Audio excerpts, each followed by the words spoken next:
Hello，我係心靈女王姚安娜 Lilith。咁由於我好多朋友呢，一直以嚟就好想我多啲去講關於身心靈嘅一啲信息啊，或者一啲智慧啊、心得分享啊等等。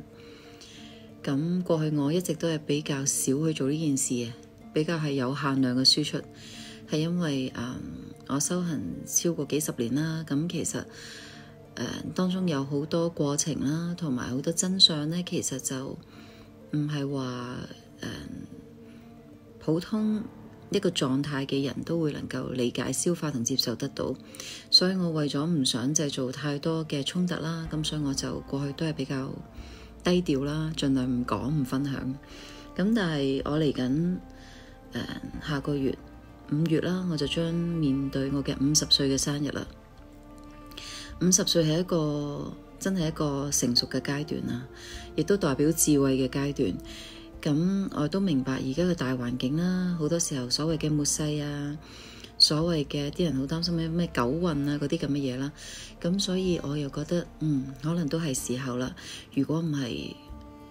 大家就好似好難會係接觸到一啲好似我咁樣啦，即係仲在生嘅有血有肉嘅一個修行上就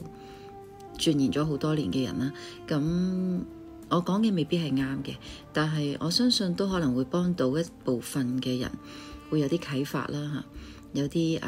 從一啲唔同嘅角度去睇同去諗啦。咁所以我將會分享嘅嘢都會係關於我睇到嘅真相啦。我認為可以唔同角度去思考嘅一啲嘅心得啦。咁我都會係比較好似而家咁啦，即係純粹真係頭先同個女傾完偈一個臨瞓嘅狀態啦嚇，真實嘅一面同大家呈現，因為我唔係一個願意花太多時間喺花巧上面嘅人嚟嘅，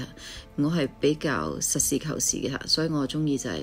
純粹分享智慧為主啦。至於我個樣着啲咩衫，希望大家就多多包涵啦嚇。咁用咗美顏呢，總算唔化妝都唔會嚇親大家就 OK 啦嚇。咁如果大家喜歡嘅話，咁就記得留意啦。